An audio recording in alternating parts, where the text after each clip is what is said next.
CPM ഡിവൈഎഫ്ഐയെ മുൻനിർത്തി നടത്തുന്ന 100 ചോദ്യങ്ങൾ അതും വളരെ കൃത്യമായിട്ട് സംഘടനാ സംവിധാനം ഉപയോഗിച്ചുകൊണ്ട് തന്നെയാണ്. കൃത്യമായ ചോദ്യങ്ങളും അതിലുണ്ട്. അപ്പോൾ ഇത് അസ്വസ്ഥത കൊണ്ടുണ്ടാകുന്നതാണെന്നുള്ള വിലയിരുത്തൽ താങ്കൾക്കുണ്ടോ? മഞ്ജുഷെ, അതായത് ഇപ്പോൾ മഞ്ജുഷ് പറഞ്ഞതിനകത്ത് സാങ്കേതികമായി ഒരു പിശകുണ്ട്. അതായത് ഇപ്പോഴും യുവം പരിപാടി ഒരു നോൺ പൊളിറ്റിക്കൽ പ്ലാറ്റ്ഫോമിൽ തന്നെയാണ് നടക്കുന്നത്. ഏതെങ്കിലും ഒരു BJPയോ യുവമോർച്ചയോ മഹിളാ മോർച്ചയോ അല്ലെങ്കിൽ ABVPയോ തുടങ്ങിയ സംഘപരിവാർ സംഘടനകൾ ആരും സ്പോൺസർ ചെയ്യുന്നതോ നടത്തുന്നതായ പരിപാടിയല്ല യുവം. പക്ഷെ അതൊരു പറച്ചിൽ മാത്രമല്ലേ പൂർണ്ണമായിട്ടും പറയാൻ പറ്റുകയില്ലല്ലോ. ഒരു പരിപാടി തന്നെയാണ്, അങ്ങനെ പറയാൻ പറ്റുകയില്ലല്ലോ. എന്താണ് അതിനുള്ള തെളിവ്? കഴിഞ്ഞ ദിവസം തന്നെ BJP സംസ്ഥാന അധ്യക്ഷൻ തന്നെ പറയുന്നത് എന്താണ്? യുവത്തിന്റെ വിജയത്തിന് വേണ്ടിയുള്ള കാര്യങ്ങളാണ്. അങ്ങനെ പറയുന്നതിനിടയിൽ തന്നെ ഡിവൈഎഫ്ഐ ഒന്ന് തോണ്ടുകയും ചെയ്തു. സ്വാഭാവികമായും ഭാരതീയ ജനതാ പാർട്ടിയുടെ അംഗമാണല്ലോ രാജ്യത്തിന്റെ പ്രധാനമന്ത്രി. അദ്ദേഹം കേരളത്തിൽ വരുമ്പോ ഞങ്ങൾ നിസ്സഹരിച്ച് മാറി നിൽക്കണമെന്നാണ് നിങ്ങൾ പറയുന്നത്? അദ്ദേഹം കേരളത്തിൽ വരുമ്പോൾ ആ പരിപാടിയെ വിജയിപ്പിക്കാൻ വേണ്ടി ഞങ്ങൾ കൂടും. ഈ രാജ്യത്തെ ആർക്കും കൂടാം, ഡിവൈഎഫ്ഐക്ക് കൂടാം, യൂത്ത് കോൺഗ്രസിന് കൂടാം. രാജ്യത്തിന്റെ പ്രധാനമന്ത്രിയല്ലേ വരുന്നത്? അപ്പൊ രാജ്യത്തിന്റെ പ്രധാനമന്ത്രി യുവാക്കളെ അഡ്രസ് ചെയ്യാൻ വരുമ്പോ ഞങ്ങൾ ഈ രാജ്യത്തിലെ യുവാക്കളാണ്, അല്ലെങ്കിൽ ഞങ്ങളുടെ പാർട്ടിയിൽ നിന്നുള്ള ആളാണ് രാജ്യത്തിന്റെ പ്രധാനമന്ത്രി, അതുകൊണ്ട് ഞങ്ങൾ എന്ത് വേണം? ഡിവൈഎഫ്ഐയെ പോലെ പ്രധാനമന്ത്രി വരുന്നതിന് ഞങ്ങൾ മാറി നിന്ന് ഗോഗുവ വിളിക്കണോ? ഉരുളക്കുപ്പേരി കോളേജിൽ നിന്ന് ഡിഗ്രി എടുത്ത് വന്നിരിക്കുകയാണ് ഒരു തർക്കക്കാരൻ. അത് ഞങ്ങളെ കൊണ്ട് പറ്റില്ലല്ലോ. അത് വിജയിപ്പിക്കാൻ ഒരു പണിയെടുക്കുക എന്നുള്ളത് ഞങ്ങളുടെ കൂടെ ബാധ്യതയല്ലേ? കാരണം പ്രധാനമന്ത്രി കേരളത്തിലേക്ക് വരുമ്പോ പ്രധാനമന്ത്രി തെരുവിൽ വന്ന് നിൽക്കണമെന്നാണോ ഇവർ പറയുന്നത്? അത് പറ്റില്ലല്ലോ. അവിടെ ഡിവൈഎഫ്ഐ ആയാലും യൂത്ത് കോൺഗ്രസ് ആയാലും എല്ലാ ദിവസവും നരേന്ദ്രമോദിയെ ഗോഗുവ വിളിക്കുകയും അദ്ദേഹത്തിനെ പുലഭ്യം പറയുകയും ചെയ്തുകൊണ്ടിരിക്കുകയും അദ്ദേഹം നടക്കുന്നതിന്റെ പിറകെ നടക്കുകയല്ലേ നിങ്ങൾ ചെയ്യുന്നത്?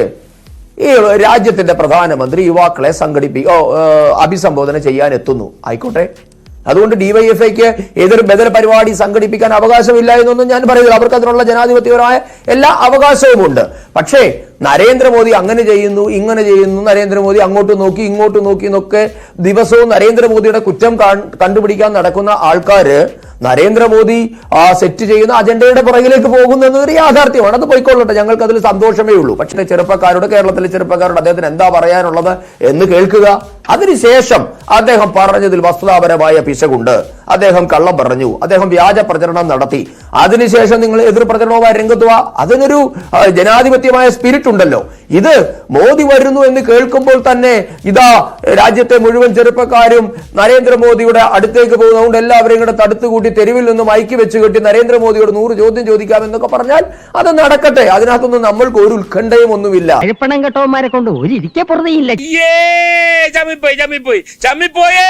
BJP സെറ്റ് ചെയ്തിരിക്കുന്ന ഒരു അജണ്ട, ഈ യുവം എന്ന പരിപാടി അതേ രീതിയിൽ കോപ്പി അടിച്ചു വരികയാണ് നിങ്ങളും. എന്തിനാണ് ഇത്തരത്തിലുള്ള ഒരു അസ്വസ്ഥതപ്പെടൽ ഇവിടെ ഉണ്ടാകുന്നത്?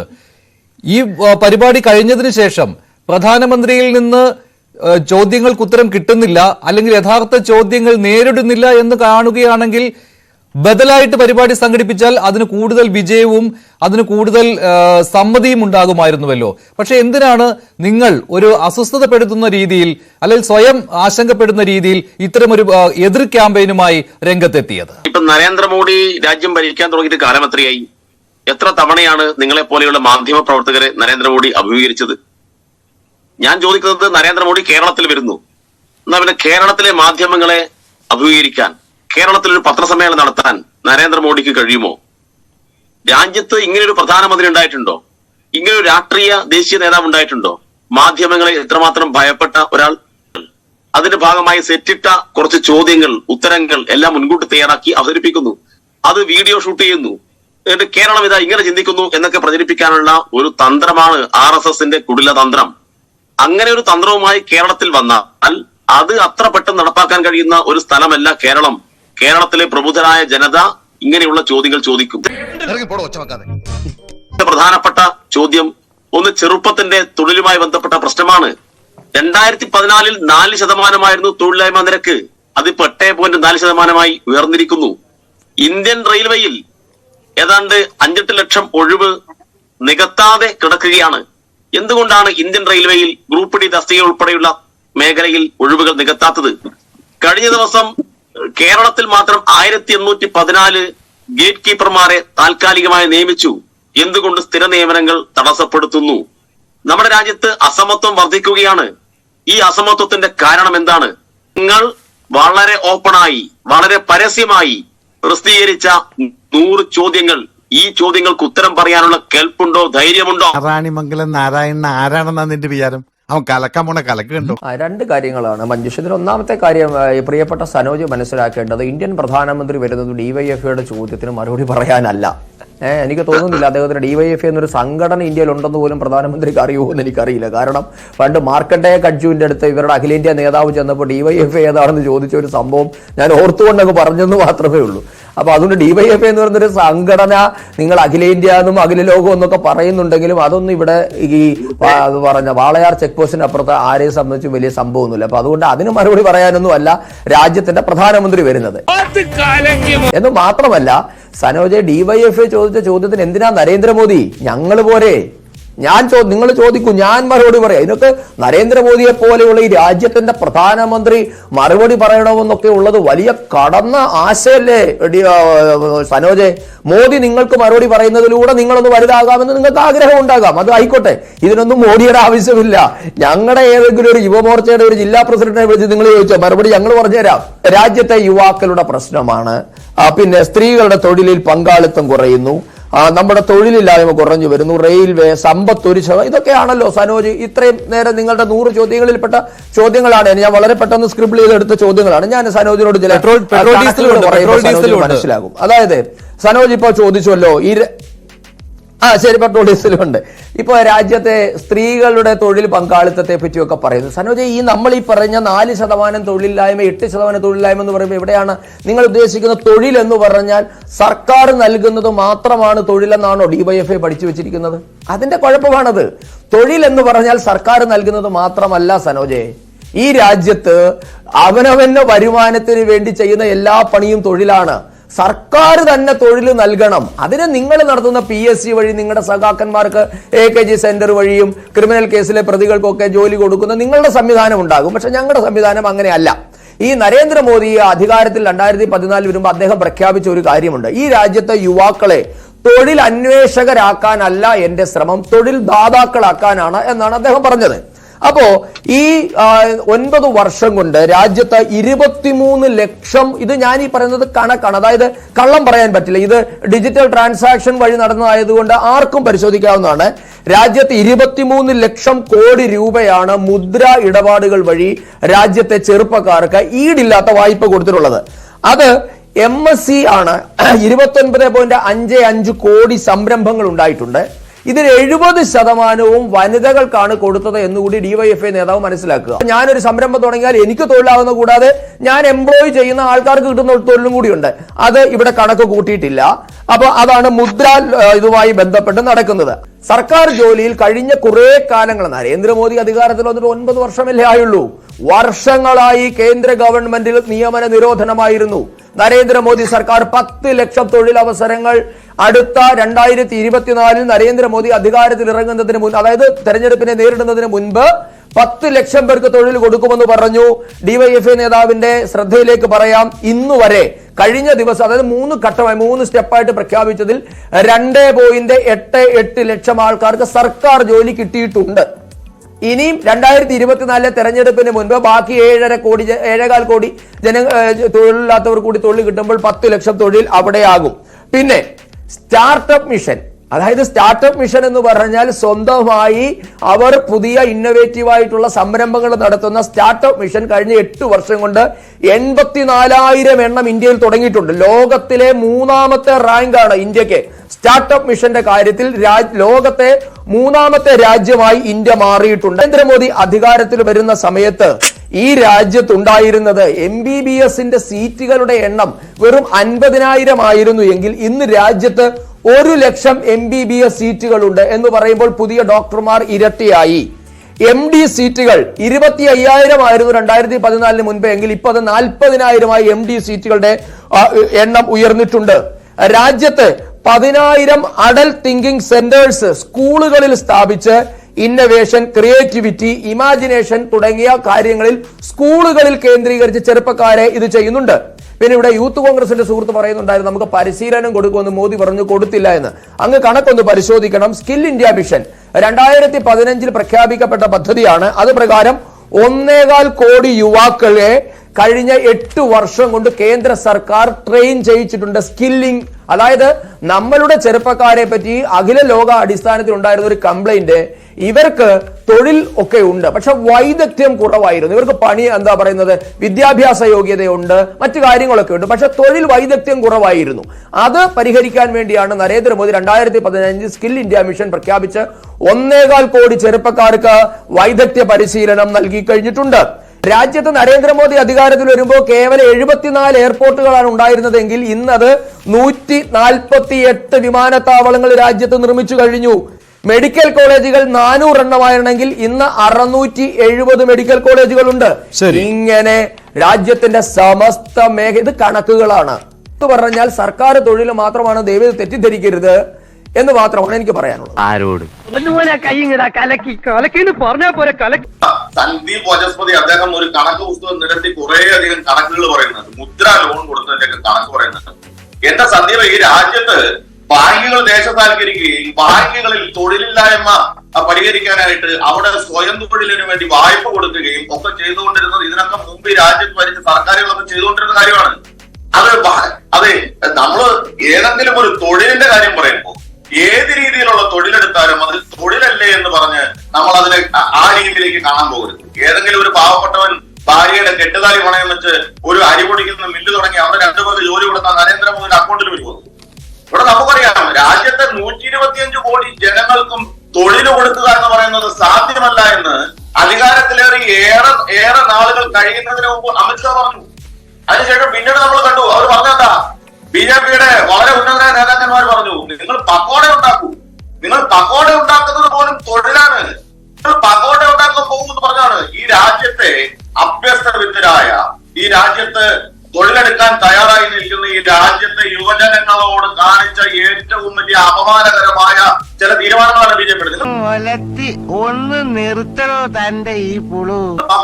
VK സനോജ്, നരേന്ദ്രമോദിയോട് നിങ്ങൾ ചോദിക്കുന്ന ചോദ്യങ്ങളുണ്ടല്ലോ, അതിന് മറുപടി പറയുവാൻ ഇവിടുത്തെ BJP നേതാക്കൾ മതി എന്ന ആത്മവിശ്വാസമാണ് സന്ദീപ് പ്രകടിപ്പിച്ചത്.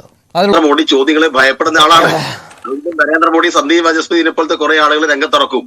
പക്ഷെ ഈ മറുപടിയല്ല നമുക്ക് വേണ്ടത്. സന്ദീപ് വാചസ്പതിയുടെ മറുപടി RSSന്റെ ശാഖയിൽ കാക്കി ട്രൗസറിട്ട് ചവണം പടഞ്ഞിരിക്കുന്ന ആളുകൾക്ക് കേൾക്കാൻ പറ്റും. ഇതൊന്നും കേരളത്തിലെയോ ഇന്ത്യയിലെയോ സാധാരണക്കാർ കേൾക്കേണ്ട കാര്യമില്ല. അതൊക്കെ സന്ദീപ് വാചസ്പതി അവിടെ വെച്ചാൽ മതി. DYFI എന്ന് പറഞ്ഞാൽ ആളുകൾ അറിയാത്ത സംഘടനയാണ്, അങ്ങനെയാണ് ഇങ്ങനെയാണെന്നൊക്കെ പറഞ്ഞ് ആ ചോദ്യത്തിൽ നിന്നും ആളുകൾ ശ്രദ്ധ മാറ്റുന്നത്. ചോദ്യത്തിൽ നിന്നും ആളുകൾ ശ്രദ്ധ മാറ്റിയാൽ ചോദ്യം അവശേഷിക്കും. ചോദ്യം അവിടെ ഉണ്ടാവും. ചോദിച്ച ചോദ്യത്തിലാണ് നമുക്ക് ഉത്തരം കിട്ടേണ്ടത്. നിങ്ങൾ പൊതുമേഖലാ സ്ഥാപനങ്ങൾ വിൽക്കുകയാണ്. പൊതുമേഖലാ സ്ഥാപനങ്ങൾ വിൽക്കുമ്പോൾ അവിടെയുള്ള തൊഴിലവസരങ്ങൾ കൂടിയാണ് നഷ്ടമാവുന്നത്. രാജ്യത്തിന് ഖജനാവിന് നഷ്ടമുണ്ടാവുന്നതെന്ന് മാത്രമല്ല, ലക്ഷക്കണക്കിന് തൊഴിലവസരങ്ങൾ അവിടെ ഇല്ലാതാവുന്നു. ഇന്ത്യൻ റെയിൽവേ സ്വകാര്യവൽക്കരണത്തിന്റെ പാതയിലേക്ക് പോകുമ്പോ അവിടെയും തൊഴിലവസരം ഇല്ലാതാവുന്നു. ഞാൻ പറഞ്ഞു. ഓഹോ, കളി പഠിച്ചിട്ട് വന്നിരിക്കുകയാണല്ലേ. ഇതെന്തിനുള്ള പുറപ്പാടാണ്ടോ? രണ്ടുപേരും പറഞ്ഞ കുറെ അടിസ്ഥാനരഹിതമായ കാര്യങ്ങളാണ്. എങ്ങനെയാണ് നമ്മളുടെ കാര്യങ്ങളെ വളച്ചൊടിച്ചു കൊണ്ടുപോകുന്നതിന്റെ ക്ലാസിക് എക്സാമ്പിളാണ് ഇപ്പൊ ഈ DYFIയുടെ സുഹൃത്ത് സംസാരിച്ചത്. അദ്ദേഹം പറഞ്ഞതിനൊക്കെ എന്തെങ്കിലും തെളിവുകളുണ്ടോ? ഇന്ത്യയിൽ ലിംഗ അസമത്വം വർദ്ധിക്കുന്നു നമുക്കറിയാമല്ലോ. ആർക്കാണ് സാർ അറിയാം? നിങ്ങളുടെ DYFI ക്ലാസ്സിൽ അറിയുന്നുണ്ടാകാം, അതല്ലല്ലോ ഇവിടുത്തെ വിഷയം. ഞാൻ പറഞ്ഞത് DYFIക്ക് പരിപാടി നടത്താൻ അവകാശമില്ല എന്ന് ഞാൻ എങ്ങും പറഞ്ഞിട്ടില്ല. നിങ്ങൾക്ക് മറുപടി തരാൻ പറ്റിയ ആളല്ല നരേന്ദ്രമോദി എന്ന് മാത്രമേ പറഞ്ഞിട്ടുള്ളൂ. പ്രിയ സുഹൃത്ത് പറയുന്നുണ്ടായിരുന്നു, ആരെങ്കിലും കെട്ടുതാലി പണയം വെച്ച് ഒരു അരി പൊടിപ്പിക്കുന്ന മില്ല് തുടങ്ങിയ തൊഴിലാകുമെന്ന്. എന്റെ സുഹൃത്തെ, ഇന്ത്യ മഹാരാജ്യത്ത് ഇന്ന് ഒരാൾക്ക് ലോൺ എടുക്കണമെങ്കിൽ കെട്ടുതാലി പണയം വെക്കേണ്ടതില്ല എന്നതാണ് നരേന്ദ്രമോദിയുടെ ഏറ്റവും വലിയ കോൺട്രിബ്യൂഷൻ. മനസ്സിലായോ? ഈട് രഹിത വായ്പകളാണ് മുദ്രയിൽ കൊടുക്കുന്നത്. അത് വരുന്നത് വലിയൊരു സാധനമാണ്. താങ്കൾ വന്നിട്ട് പുച്ഛത്തോടെ പറയുന്നുണ്ടായിരുന്നല്ലോ, പക്കോടെ ഉണ്ടാക്കുന്ന ഒരു ബിസിനസ് ആണോ എന്നൊക്കെയാണ് ചോദിക്കുന്നത്. ഇതൊക്കെയാണ് നിങ്ങളുടെ ഈ ഇന്ത്യയിലെ ചെറുപ്പക്കാരന്മാരെ തലതിരിഞ്ഞ കാര്യങ്ങൾ പറഞ്ഞ് നിങ്ങൾ കഴിഞ്ഞ കുറെ കാലങ്ങളായി പറ്റിച്ച് നടന്നതിന്റെ ബാക്കി പത്രങ്ങൾ വീണ്ടും വായിൽ നിന്ന് വീഴുന്നു എന്ന് മാത്രമേ ഉള്ളൂ. നിങ്ങൾക്കറിയാമോ PC മുസ്തഫ എന്ന് പറയുന്ന ഒരു ചെറുപ്പക്കാരനെ ID ഫുഡ്സ്, ജസ്റ്റ് ചുമ്മാതിരിക്കുമ്പോൾ ഒന്ന് ഗൂഗിൾ ചെയ്ത് നോക്ക്. ID ഫുഡ്സ് ഇന്ത്യ എന്ന് പറയുന്ന ഒരു കമ്പനിയുണ്ട്. 2008 തുടങ്ങിയതാ. PC മുസ്തഫ എന്നും അദ്ദേഹവും അദ്ദേഹത്തിന്റെ 3 ബന്ധുക്കളും ചേർന്ന് തുടങ്ങിയതാണ്. എന്താ പരിപാടി എന്നറിയോ? വട ഉണ്ടാക്കുന്ന പരിപാടി, ഉഴുന്നുവട. നിങ്ങൾ പുച്ഛത്തോട് ഇപ്പൊ പക്കോട എന്ന് പറഞ്ഞല്ലോ, അതിനെക്കാട്ടി പുച്ഛമുള്ള ഒരു സാധനമായിരുന്നു വട. ഉഴുന്നുവട ഉണ്ടാക്കുന്ന കമ്പനിയാണ്. എത്ര രൂപയാ വിറ്റുവരവെന്ന് താങ്കൾക്ക് അറിയാമോ സാർ? 140 രാജ്യങ്ങളിലായിട്ട് 600 കോടിക്ക് മേളിൽ വിറ്റുവരവില്ല വലിയൊരു സ്ഥാപനമാണ് ഇന്ന് ID ഫുഡ്സ്. പറയുമ്പോൾ ഒത്തിരി പറയാനുണ്ട്. ഈ സർക്കാർ ജോലി കൊടുത്തതിന്റെയൊക്കെ DYFI നേതാവിന്റെയൊക്കെ വിശദീകരണം കേട്ടാൽ സത്യം പറഞ്ഞ സുഹൃത്തെ, പ്രിയ സുഹൃത്തെ, ഒന്നും തോന്നുന്നു റോക്കാനും വരികയാണ്. ആ KSRTCയിലുള്ള ഒരാൾക്ക് ഒരു പെരുന്നാൾ കൂടാൻ 2 കാരക്ക വാങ്ങാനുള്ള പെൻഷനെങ്കിലും കൊടുത്തിട്ട് വന്ന് സർക്കാരിന്റെ മേന്മയെ പറ്റി സംസാരിക്കും പ്രിയ സുഹൃത്തെ. എന്തിനാണ് എന്താണ് പറയുന്നത്? ഒരു സിനിമയിൽ ചോദിച്ചത് എന്ത് പ്രഹസനമാണ് സജീവ് എന്ന് ചോദിച്ചതുപോലെ ഇത്രയും വലിയ പ്രഹസനമുണ്ടോ? നിങ്ങൾ എന്ത് വിറ്റ് തെളിക്കുന്നതിനെ പറ്റിയാണ് സംസാരിക്കുന്നത്? താങ്കൾ പറയുന്നുണ്ടായിരുന്നല്ലോ വിറ്റ് തെളിച്ചാൽ തൊഴിലവസരം പോവുകയാണോ? താങ്കൾ എവിടെ നിന്ന് പഠിച്ച കാര്യമാണ്? കാര്യങ്ങളൊക്കെ കൈവിട്ട് പോയല്ലോ തിരുവട്ടമാ. ഞാൻ തിരുവനന്തപുരത്തേക്ക് ഒന്ന് വിളിച്ചാലോ? നീ പോയി വിളിച്ചോടാ. അന്താരാഷ്ട്ര വിമാനത്താവളം എങ്ങനെയാ നിങ്ങൾ അദാനി ഏൽപ്പിച്ചത് നമുക്കറിയാം. സംസ്ഥാന ഗവൺമെന്റ് എടുക്കാമെന്ന് പറഞ്ഞപ്പോൾ പോയിക്കോട്ടെ, എനിക്ക് താങ്കളോട് സംസാരമില്ല സാർ. തന്നെയാണ് അദാനിക്ക് വേണ്ടി നിങ്ങൾ ജിയോ കമ്പനിക്കാരന് വേണ്ടി നിങ്ങൾ മാനദണ്ഡം ഉണ്ടാക്കൂ. മാനദണ്ഡം നിങ്ങൾ ഉണ്ടാക്കും, നിങ്ങൾക്ക് ഇഷ്ടപ്പെട്ട ആൾക്ക് കൊടുക്കും. സനോജ് പറഞ്ഞതിനെ ഞാൻ ആ ഒരു പ്രതിപക്ഷ ബഹുമാനത്തിൽ പൂർണ്ണ ഉത്തരവാദിത്വം ഞാൻ അംഗീകരിക്കും. ഞാൻ സനോജിനെ വെല്ലുവിളിക്കുന്നു. താങ്കൾക്ക് ഈ ആരോപണം താങ്കൾ DYFIയിൽ നിന്ന് മാറി നാളെ CPMന്റെ പോളിറ്റ് ബ്യൂറോ വരെ എത്തുന്ന കാലാവധി തരാം, ഒന്ന് തെളിയിക്കാം. ഏതെങ്കിലും ഒരു കോടതിയിൽ പോയോ താങ്കളുടെ പൊതുപ്രവർത്തകനെന്നോ താങ്കളുടെ ഏത് സോഴ്സ് ഉപയോഗിച്ചും ഒരു പോരാട്ടം നടത്തി, നിയമപരമായോ റെക്കോർഡിക്കലായോ ഏതെങ്കിലും ഒരു പോരാട്ടം നടത്തി ഇത് താങ്കൾ തെളിയിച്ച ഈ കോടിക്കണക്കിന് പ്രേക്ഷകരെ സാക്ഷി നിർത്തി ഞാൻ പറയുന്നു. ഒരു മിനിറ്റ് ഇതൊന്നും അങ്ങനെ അയ്യോ സനോജെ, തോൽവി സമ്മതിക്കാതെ നാണക്കേടല്ലേ? താങ്കൾ ഒരു വിപ്ലവ പാർട്ടിയുടെ ആളിങ്ങനെ തോൽവി സമ്മതിക്കാമോ? ചെറിയൊരു തലയിറക്കം. അപ്പൊ നമ്മൾ എവിടെ പറഞ്ഞു നിർത്തി? പറയാതെ തന്നെ കിട്ടിയല്ലോ. 2017 നിങ്ങൾ പറഞ്ഞാൽ രാജ്യത്തിന്റെ പ്രധാനമന്ത്രിക്ക് ഇത്ര ഭയം മാധ്യമങ്ങളെ കാണാൻ? ശരി സന്ദീപ്, കേരളത്തിൽ കൊച്ചിയിൽ വന്നിട്ട് ഒരു പത്രസമ്മേളനം വിളിക്കാൻ നരേന്ദ്രമോദിക്ക് ധൈര്യമുണ്ടോ? പുൽവാമ ഭീകരാക്രമണത്തെ സംബന്ധിച്ച് ഇത്ര വലിയ ഇപ്പൊ എന്തായാലും DYFIയുടെ നേതാവിനെ ഇതുവരെ ഇന്ന് വരെയും ഇനി ഒരു 5 നൂറ്റാണ്ട് കഴിഞ്ഞാലും ഒരു പ്രധാനമന്ത്രി ഉണ്ടാകാത്തതുകൊണ്ട് താങ്കൾ ഇതിന് മറുപടി പറയണ്ട. അതാ തൊട്ടപ്പുറത്തൊരു കോൺഗ്രസിന്റെ നേതാവ് ഉണ്ടായിരുന്നല്ലോ, ഇരിപ്പുണ്ടല്ലോ.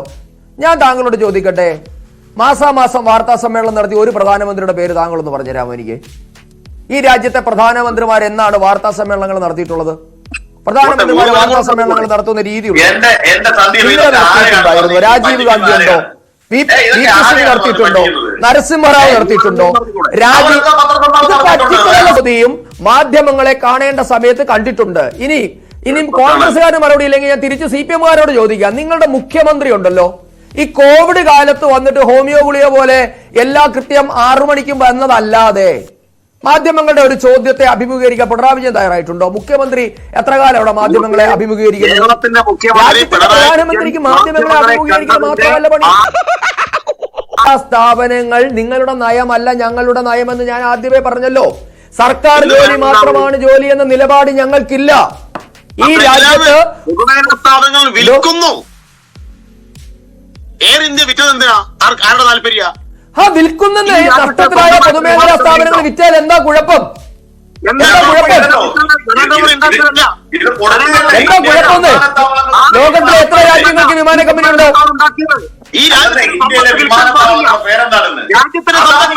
ലോകത്തിലെ എത്ര? പിന്നെ മോത്തിലാൽ നെഹ്റുവിന്റെ വീട്ടിൽ നിന്ന് കൊണ്ടുവന്നായിരുന്നു വിമാനത്താവളം. മോത്തിലാൽ നെഹ്റുവിന്റെ വീട്ടിൽ നിന്ന് കൊണ്ടുവന്നായിരുന്നു വിമാനത്താവളം.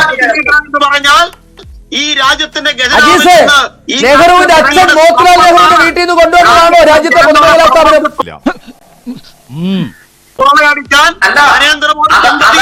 നരേന്ദ്രമോദിയുടെ അച്ഛന്റെ വീട്ടിൽ നിന്ന് കൊണ്ടുവന്നതാണോ ഇത്? അല്ലല്ലോ, ഈ രാജ്യത്തെ പൊതുമേഖലയിൽ നിലനിർത്തേണ്ടതാണ്. അല്ലെന്ന് പറഞ്ഞല്ലോ, ആണെന്ന് ഞങ്ങൾ അവകാശപ്പെട്ടില്ലല്ലോ. ഞങ്ങൾ അവകാശപ്പെട്ടില്ലല്ലോ. നീ എന്നെക്കാളും സ്മാർട്ടാണെന്നാണ് നിന്റെ വിചാരം. തൽക്കാലം ഇത്രയും മതി. വരട്ടെ.